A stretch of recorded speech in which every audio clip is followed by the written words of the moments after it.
Hi, it's Lynne and welcome to the Make Meaning podcast. I'm a writer and entrepreneur, and through decades of writing articles for magazines and newspapers and authoring books, I've learned that we succeed through inspiration from storytelling and deep and mutually beneficial relationships. This show began in 2018 after my father was diagnosed with a terminal illness, and I wanted a way to capture his stories and record his insights.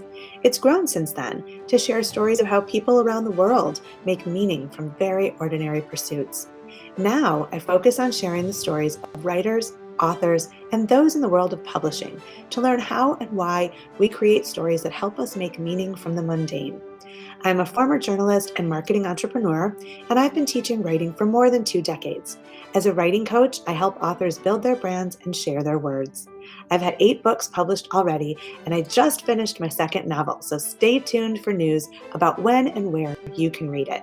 If you'd like to write with me, check out my offerings at lynnegaladner.com, and you'll find more episodes of this podcast at makemeaning.org, as well as on every podcast platform you can think of. If you like what you hear, please give us a 5-star review at Apple Podcasts. Thank you for tuning in to the Make Meaning podcast, where you'll find stories of courageous people daring to share their talent with the world. Now, on to the show. Christopher Locke was born in New Hampshire and received his MFA from Goddard College, which is where I first met him and came across his beautiful writing. His poems, fiction, criticism, and essays have appeared in so many literary outlets, including the North American Review, Poets and Writers, Smoke Long Quarterly, The Sun, NPR's Morning Edition, and Ireland's Radio 1, among many others. He is the author of 3 books, including the short story collection 25 Trumbull's Road, which won the 2018 Black River Chapbook Award. His new book of poems, Music for Ghosts, from NYQ Books, and his memoir and essays, Without Saints, from Black Lawrence Press, have recently been released. Nominated for Best of the Net and the Pushcart Prize many times, Chris lives in the Adirondacks, where he teaches English at SUNY Plattsburgh and North Country Community College. I am so excited to welcome Christopher Locke to the Make Meaning podcast. So, hey, Chris, welcome to the Make Meaning podcast. Hey, thanks for having me, Lynn. Yeah, I've known you for a lot of years, but I don't really know your backstory. I'd love to hear when you first started writing and what encouraged you to make it your career. So can you tell me about that? Sure. Well, I always knew that writing, even when I was a little kid, was something that brought this strange joy to me that other activities didn't, other things didn't. And, I also began to learn even in like 3rd grade when I wrote this story about, I went to this very strict Christian school when I was like, in 3rd grade, 4th grade. And I wrote this story about camping and skunks got involved, and it was really, and, bodily functions. And it upset the teachers so much. I knew that I was on the right track. I said, all right, this is something that makes sense. This is something that's actually like a good thing. It's powerful. But it really wasn't until high school that I had this, I think I was a junior, I guess, in high school. And I had this really unconventional English teacher, and she was brash and smart.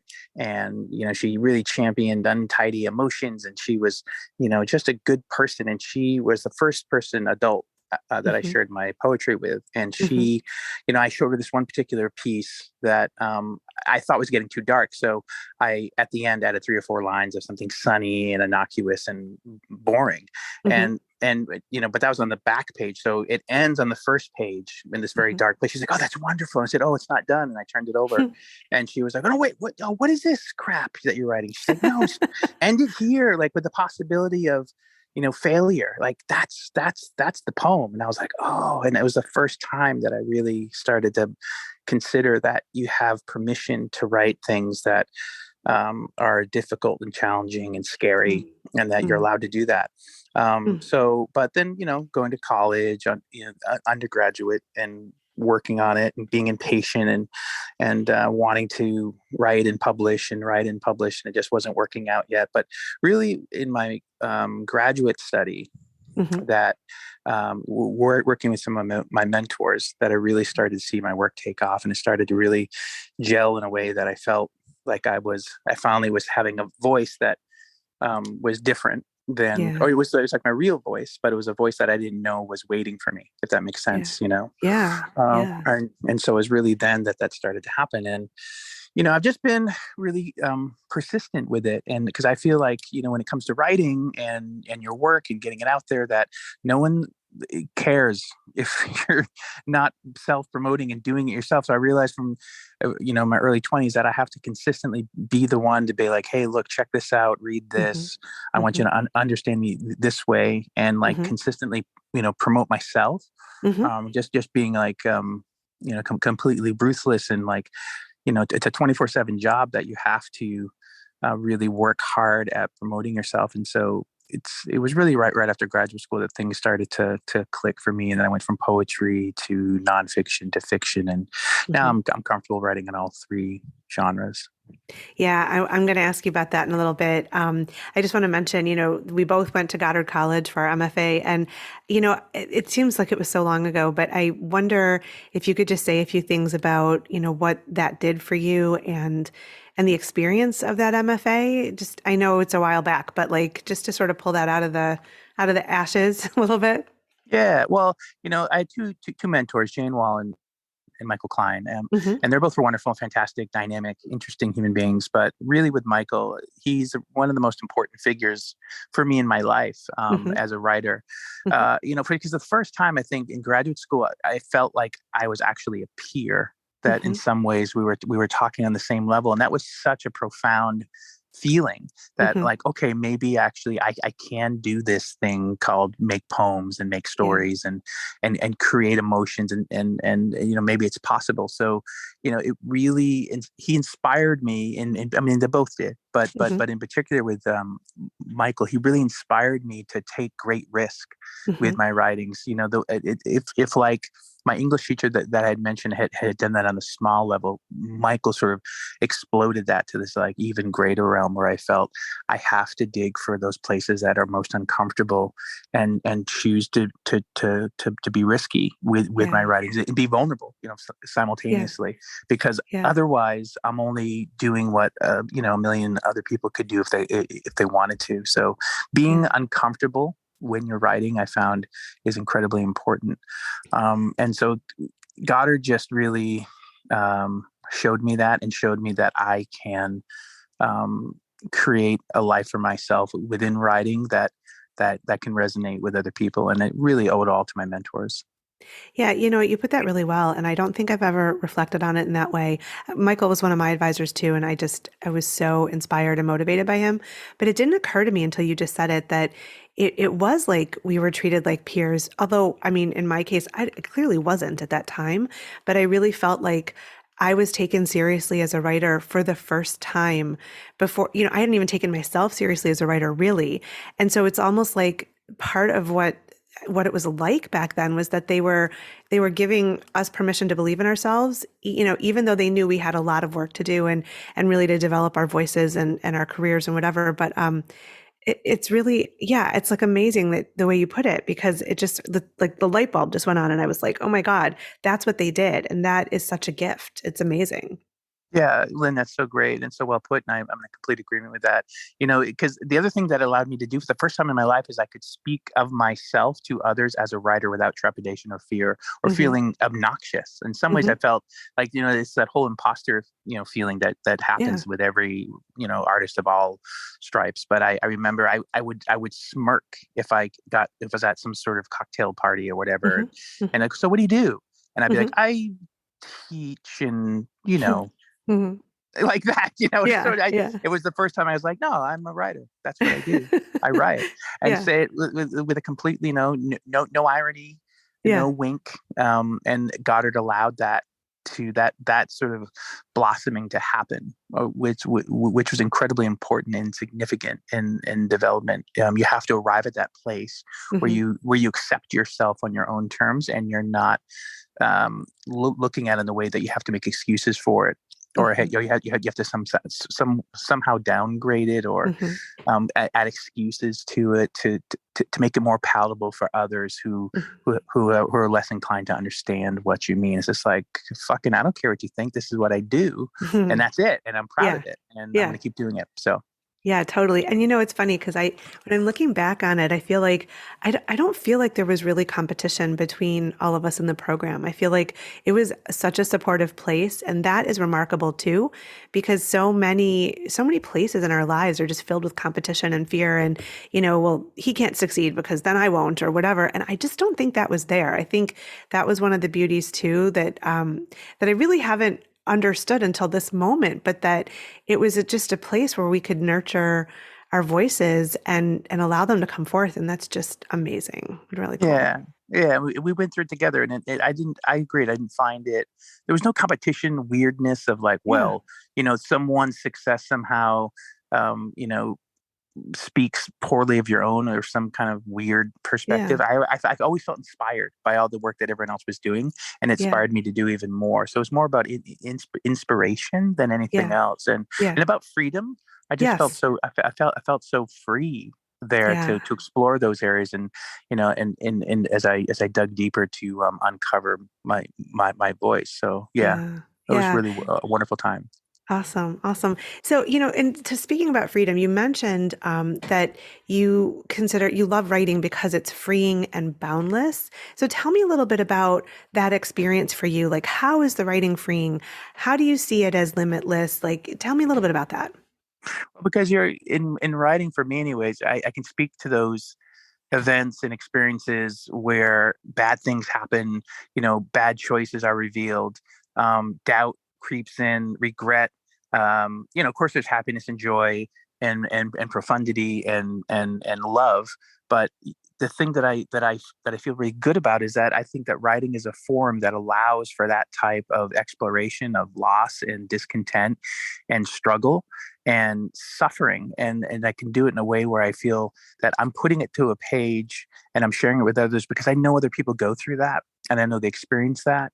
And so if I can speak to it and do it in a way where I'm not ashamed, and I can say, these things have happened, that, the old adage of bad choices make good stories is true. However, Hmm. there needs to be something that comes from that that's a little bit more significant and has texture and more three dimensions that you can carry with you further into your life, that can work as hopefully as something resounding and as something that has taught you something that's tangible. I guess that's the word that I want, is something tangible. So it Hmm. allows me anyway, this sense that I can speak to and unravel and Hmm. better understand choices I've made in my life. Hmm. Whereas I feel in another medium, if I tried to do that, it wouldn't be as successful, or there wouldn't be as much fluidity to that process. So I Hmm. feel really comfortable in doing that. And again, the second piece being, I know that other people go through this shit. I know that other people suffer and experience great sorrow Hmm. and struggle. And I feel that if they feel there's one more voice that makes someone feel that much less alone, I think that's really important. And it's also, it's a responsibility, like in some ways, and Yeah. I just, yeah, I just love it. Yeah, I teach a lot of adults writing, and I love that because I mean they're coming to it out of choice and maybe longing, after a long time of like not taking it seriously or thinking this is a hobby, quote unquote, or whatever. And I always say, if one person is changed or inspired or comforted or supported because of what you wrote, isn't that a success? And they're like nodding vigorously, like, yes, that's, and like probably more than one person is going to be moved and inspired and feel like they're not alone because of what you've shared. And so I love that. Yeah, I think that's super, super powerful. And so I want to ask you a little bit about your writing life. So how much of your day is focused on writing and how much on teaching or other pursuits? Yeah, it varies. I mean, the only fixed schedule I have as far as like job wise, whatever that means, is Hmm. teaching. And so those days I know are consumed by uh, spending time in the classroom, working one on one with students aggressively to get them to discover how writing can, speak for them and about them, and also in the large classroom. But when it comes to my own personal writing, I have to really take that when I can get it because I am so busy.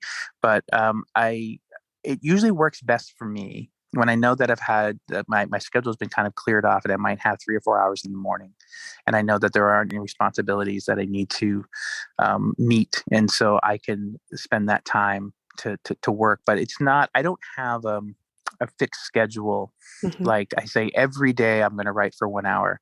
Hmm. I know that life is too unsuspecting and Hmm. surprising to be able to do that. So I have to Yeah. do it. I take it when I can get it. Yeah. But I think I would say, teaching takes a good chunk of time. Being a husband and a father Hmm. also takes up a large chunk of time. So I take writing when I can get it. And it's usually, I'd say, per week, try to, 3 or 4 Hmm. mornings. I work best. I don't know. I'm always in awe of writers who say that they work best at night. And Oh yeah. No. but by that point, I'm mentally drained, and Uh-huh. I can't. That's what I want to read. Yeah. Yeah. More than anything. Yeah. So, For yeah. sure. So it definitely varies. Okay, cool. Okay, I'm not joking when I say that I teared up after reading the essay corrections. Like I really, really did. So I just, I loved your book Without Saints. I couldn't put Well, it thank down. you. I literally read it in one sitting, and I'm going to go back to it as well. But your writing is so beautiful and terrifying at the same time, so damn real. Like I literally had tears in my eyes after I finished reading Mm, corrections. And I don't think that was the only one, but that one just really, really stood out. And I loved them all. And oh my God, the one with your daughter and the dog. Oh my yeah. God, The night like, fairy. The night fairy. Yeah. yeah. And she's okay. She's grown now. Yes. Yeah, she's 18, and she's a dancer at Boston Conservatory. So Nice, nice. yeah, so So she's doing well. yeah, so tell me about Making Without Saints. I want to hear how it all came together and where these essays came from too.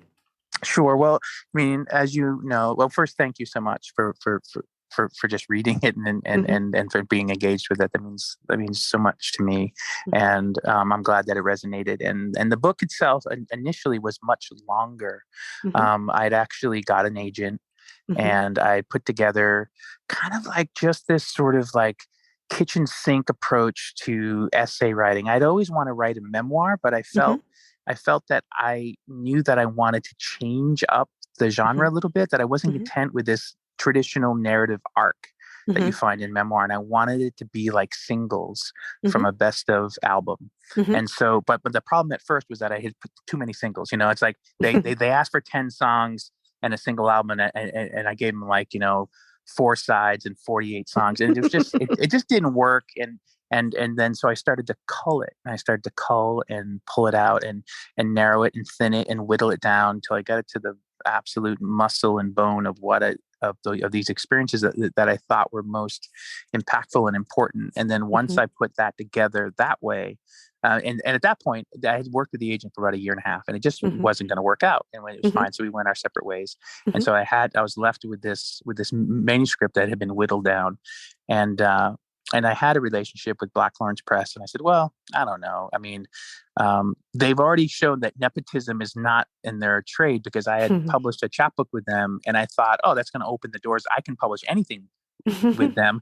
But like a Hmm. year later, I sent them a new collection of poems, and they rejected it. And I was like, oh, wow, okay, that was like, holy crap. So Hmm. then anyway, so back to this, I had this manuscript. I said, well, I'm just going to send it and see. And Diane, who's the editor there, is just was just awesome, Hmm. and she loved it, and she said she wanted to run with it. Hmm. So yeah, so it had gone from this really large, unruly, you know, collection of essays that I thought in some ways too, they kind of just seemed to, they just bounced around, and there was just Hmm. too much to this much more streamlined Hmm. approach that I think works Hmm. well. Yeah, Yeah. it has really a great flow. And I just feel like there's a progression in the subject matter and the characters that is so natural and in you, in your voice. And I just think, I was thinking about it as a writer, as a writing coach, afterwards, like, oh, how did he decide which ones to keep and which ones to put where? And it just feels very perfectly placed. Like, I don't know if there was any shuffling around for you or any indecision. I mean, did it just sort of fall into place like that? Yeah, there was certainly some thought process that was, you know, below, it was sub terra, so to Hmm. speak. It was more than just, assembling the essays in a way that I thought made sense, but I wanted it to actually not just be a collection of pieces that showed, my experiences through my life, but also the birth of me as a human, and Hmm. like the birth into myself as a human and as a writer. And so I start off in the very beginning, as you notice, that it's Hmm. minimalism at its best, and it's these Hmm. short staccato statements, and dispassion is the most important thing to me, particularly in the very beginning. And Hmm. as you move through the collection, the language starts to sort of like stretch out and get a bit more comfortable, and then it becomes more introspection and a little bit longer narration, a little bit Hmm. longer detail. And that's Hmm. intentional in that I wanted to show that discovery of self. And Hmm. it ends, in teaching poetry to these men in the federal prison, Hmm. and coming full circle to from a place of distance and a Hmm. place of unknowingness that Hmm. existed within me, and I could have gone in multiple directions, most of them really bad, Hmm. to finally a place of acceptance and a Hmm. place of understanding that my superpower is vulnerability, Hmm. and that's something that works both as a human being in this world and also as a writer. So it went from tight, short, brief statements in the very beginning of the essays to these more elongated, um, with texture and a little bit more sensual, Hmm. um, the way that it ends. And it ends on love, and it ends on love Yeah. because that's I think one of the most important. I mean, this is the understatement of the year, but it's just one of the most important places to arrive, I think, as a Yeah. person to understand that. So that's Yeah. why I ended it there. So it's a good question. It's a really good question.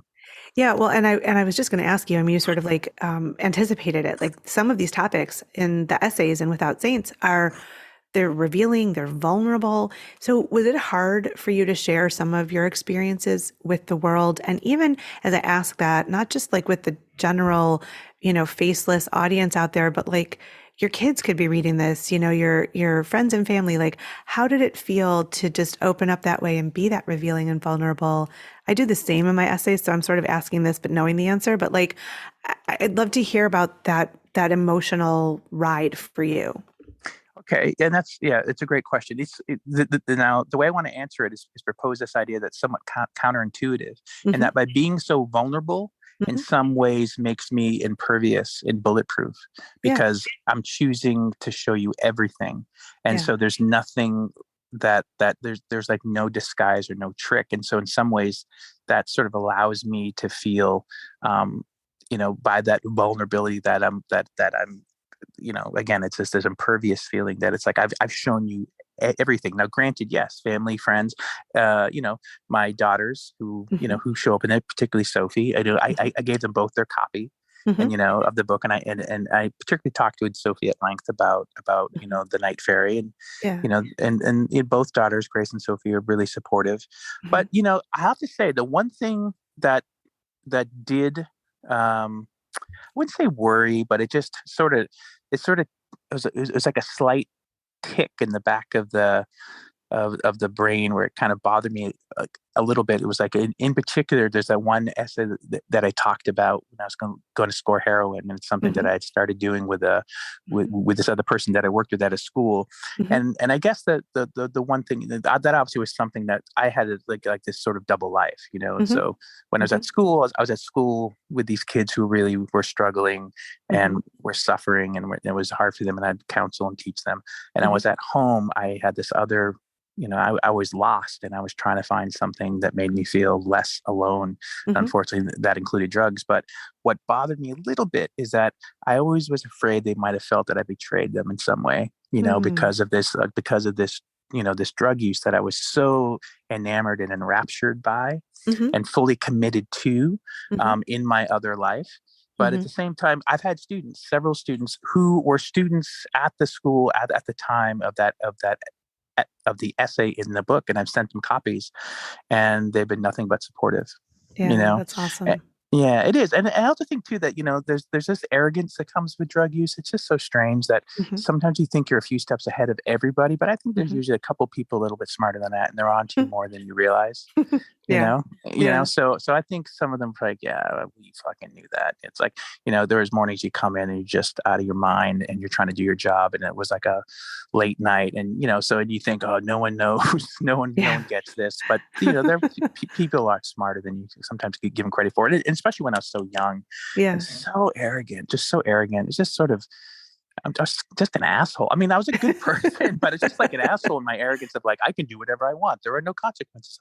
It Okay. was just So this. like that's the definition of being young. I mean, I have four Yes. kids who are like 16 to 20 right now. And so I totally get that. And also, I think, like, first of all, you've always been a nice guy. So, like, I can say that, I can vouch for it. Like, but we all have these secrets and these double lives, and we think nobody knows and everybody knows, or maybe they don't want to admit it or whatever. But like, I think that's another Goddard thing. Like, I really think that Goddard accepted us as we were fully and encouraged us to be who we were. And like, I remember in my first collection of poetry, which came out at graduation, and my parents like really have never understood my writing necessarily, but been supportive. And my dad had like he bought like 100 copies and hosted a book launch at their house and gave the copies to his friends. And I remember thinking, and I was young and arrogant at the time, like I wrote really revealingly about sex and the body and everything. And I'm like, oh my God. He never said a word, like it was fine. And who knows what he thought. But like, I also tell my students, I don't know if you do, but like, I always tell my students that like, who worry about, what's my family going to say or whatever, that like, there's always going to be somebody who thinks they're in your writing and they're probably not. And Right. they're going to say something. And then the person that's really about is like never going to notice that part or think twice or whatever. And so like, why waste time worrying, right? Like you got to be who you are and tell your story, because again, it's going to touch someone, help someone, make them feel less alone. And that's how you show up, by being real, by showing everything. So I love your answer. I think it's fantastic. Oh, good. Well, thank you. And yeah, I agree with you too that Goddard did meet you at where you were and just let you be. And again, it goes back to the original point of being so liberating and free, right? So it's Yeah. all good. It's all really great, great points. Thanks. Yeah. So, I love how you straddle genres. I think that's amazing. And I like your essays flow gorgeously.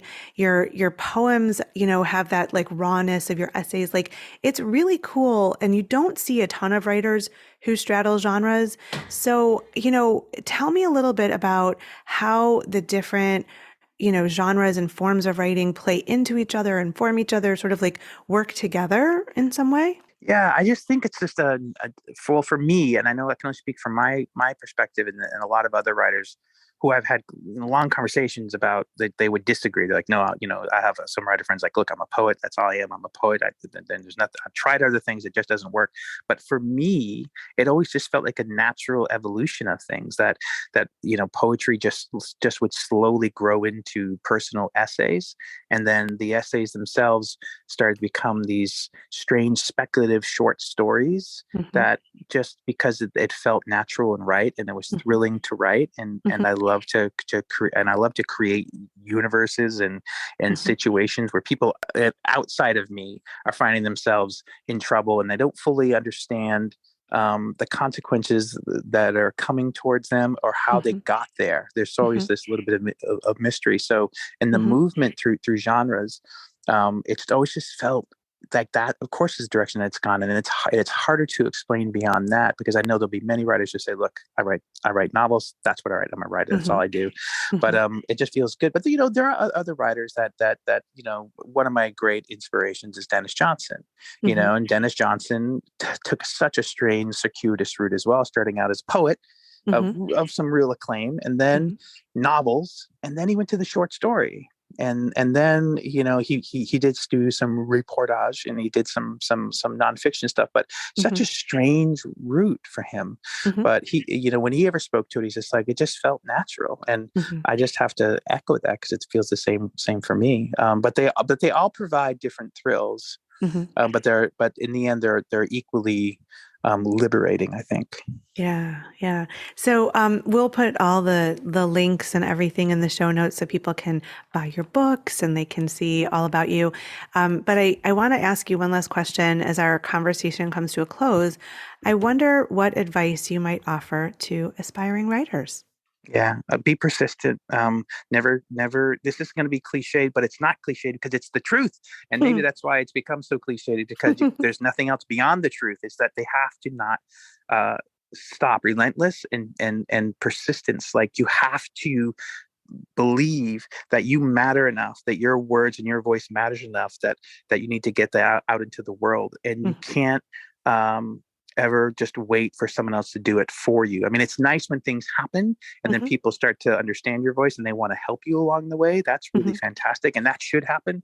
But you're going to have moments of doubt, and rejection is going to be a part of the process, which is incredibly important. And you are going to fail, like Beckett said, ever tried, ever fail again, fail better.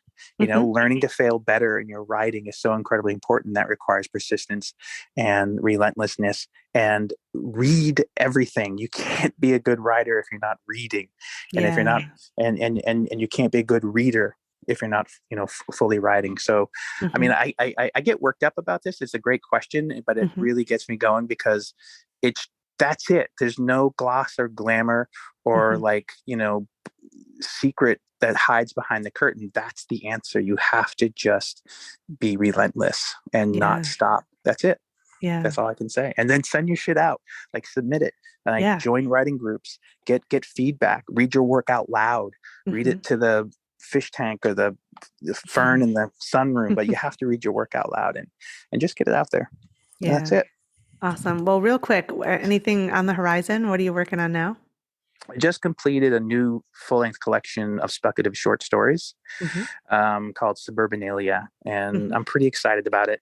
And a couple places asked for it, so I sent it out. And amazing. So I'll just wait. I'll wait on that and to see what happens. And I'm working on a treatment for the Night Fairy that's going to be sent out to look at maybe making that into film, but that's maybe too much too soon. But we're working on that too, so that's pretty exciting. That'll happen in December.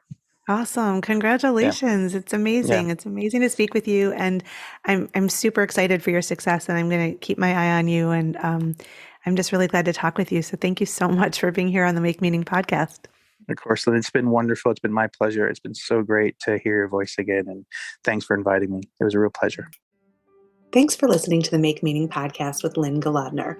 You can find us wherever you listen to your favorite podcasts.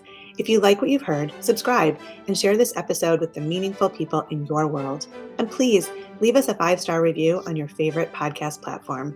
You can learn more at makemeaning.org or lynnegoddard.com.